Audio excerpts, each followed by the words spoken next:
Hey, what's up guys? John here. The biggest bubble in the real estate market, it might not be multifamily. It might not be house flipping.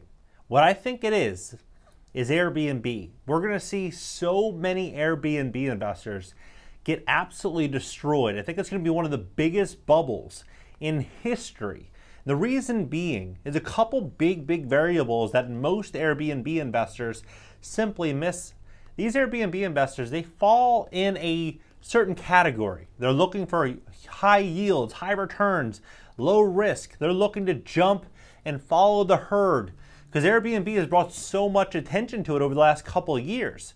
And what ultimately happened is that people ran to South Florida. They ran to many different markets and they started buying up these houses. The whole premise is that they could put 20% down on a $500,000 house. They could buy the property, put 100 grand down. And then with that 100 grand down, they're going to have monthly payments, principal, interest, tax, and insurance. Maybe they're all in for $3,000 a month, but they follow somebody on social media, and that influencer is telling them, you could rent that house for $600 a night or $500 a night. And they're looking at the numbers like, wow, I can make $15,000 or $20,000 a month in gross income if I'm 75% occupied. That's huge. I can make an extra $140,000 a year in profit, plus I own the property. Everyone's running out there like, yes, I can do this. I can get rich. I can do this. But what's ultimately happening is a couple huge variables that I've warned about in the past in this channel is that is all based around that Airbnb stays the same, and it's all based around that travel and tourism is easy. The economy does well. When the economy struggles, what happens? Tourism tanks. And there's some real big concerns right now with rising gas prices. What is that going to look like? It's going to mean rising costs for airfare and travel. It's going to mean more expensive food. What's that also going to mean? It's going to be more struggling businesses, less opportunity. Vacancies are going to increase without doubt across all Airbnbs. But also putting all your faith in one company such as Airbnb is a massive risk. They've just changed their policies. And I think that this is going to change the game for all Airbnb investors across the board. And I believe that this is so important that if you don't pay attention to this now and you own Airbnbs, you're making a huge mistake. There are two massive changes. The first is the return policy. According to the new policy, guests have 72 hours after discovering a travel issue to request a refund. So they can tie up the property and then cancel last second and you lose the booking. The second is the travel issue concerns with this historically subjective refund policy. Property managers were hoping Airbnb would be clear and stricter in specifying the parameters and kind of issues that would entitle guests to a refund. Let me give you an example of the new refund policy. Consider a hypothetical situation in which a guest books a 6-bedroom beachfront home during the week of 4th of July for their group. A couple of days after check-in, they find ants in the kitchen. They call Airbnb to say that they want to be moved. Airbnb decides to refund the guest and move them to the only unoccupied 6+ bedroom home on the beach, which is now 3 times the rate they paid. Will Airbnb charge the host for the cost of the home in addition to refunding unused and now unbookable nights? That's right.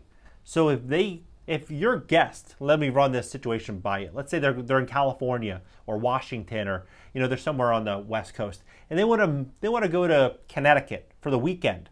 They want to go for a week. And they booked this house. They're excited about it, but it's a little bit outside their budget. They're really kind of penny pinching to make this trip happen. Airfare's expensive, food's expensive. They say, you know what, we're gonna go. They're in this beautiful house, and then ultimately a couple days in, they say, you know what, all we have to do is contact Airbnb, and Airbnb will give us this entire stay for free. If we're staying for a week, and it's $500 a night, why not? They pick up the phone, they call Airbnb, they get relocated into another property, and that property owner not only loses the booking, not only loses that $2,500, but also has to come out of pocket $2,500. You think about what does this do for risk? What does this look like for Airbnb host? There's too much dependence on Airbnb.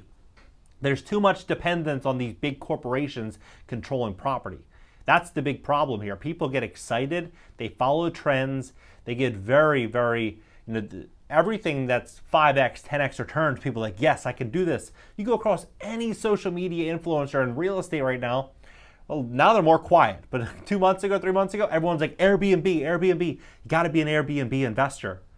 What do you think this is gonna look like as we step into this recession?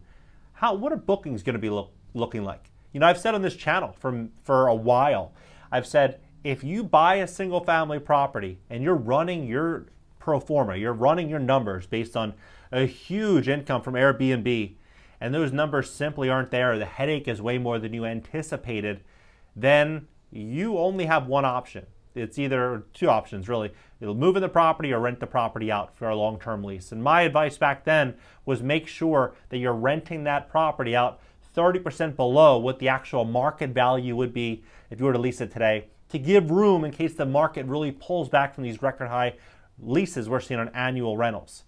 Give yourself flexibility, because if you don't, you could be in big, big trouble. In California, for example, there's a family that I've covered on this channel about a year ago that they came in from India with their two sons, you know, a husband and wife. They buy this property. They're in the middle of a lease that upon closing, they decide to Airbnb the property, you know, for a little while until they move out of it was a long-term lease, and then that tenant ended up doing an Airbnb on the property, leased out the property, collected all the rents, never paid the rental to the actual new owner. They just took all the cash and then they are just trying to struggle to evict them, right? And so they manipulated the Airbnb system for their benefit. That's why you just have to be so careful when it comes to Airbnb, when it comes to rentals, when it comes to anything in this environment right now. You got to be really careful, because people are going to be very, very desperate. When things get really tough, people do things they otherwise would not do. And that's why I do believe genuinely that we're going to see so many Airbnb investors looking around, realizing, hey, I paid way too much for this house in South Florida. I paid way too much for this property in Connecticut for Airbnb. Now the guests aren't coming in, and when they are coming in, they're more trouble, they're more of a hassle. The issues are coming up, the refunds are picking up. What am I going to do? They can't sell the property. They're going to be walking into financial nightmare. They're going to be walking into a situation in which they can walk away from the property. All while we're seeing increased mortgage rates. All it's doing is pulling down the value of these properties because it's costing more to borrow money. And if it costs more to borrow money, what does that mean? It means that the values are going to genuinely fall with that. We're going to see a huge problem in Airbnb. I believe it's going to be the biggest real estate bubble that we've seen in a very, very long time. And I believe in a couple months, you're not going to see any influencer on social media trying to push an Airbnb course or any type of Airbnb arbitrage opportunity or any of that. It's going to go. It's going to go in a very, very big way. People are going to go back to brass tacks. People are going to be investing in real intrinsic value type of investing. You know, investing in value, investing with something with real fundamentals, not just speculation. The speculation moments have left the room. These opportunities are going to go away in a very, very big way. I think Airbnb is the biggest problem that we've seen so far in 2022. And I am looking forward to learning some very valuable lessons about what happens to these Airbnb investors and sharing them here with you. Not anyone specific. I'm not going to talk about anyone's specific stories, but talking about the overall market as a whole, because we're going to see so much pain in this market with Airbnb. What do you think about this entire situation and Airbnb investing? Do you think this is the biggest real estate bubble that we've seen over the last while? Drop your comments below, hit the like button, subscribe here. Also subscribe to my second channel. It's going to be an interactive podcast next week where guests are going to be able to call in, talk about real estate, business, the economy. It's going to be really, really cool, like a one-on-one experience. Really looking forward to that. And then also TikTok, LinkedIn, Instagram, everything's in the banner. Give me a follow over there, and I'll catch you guys later.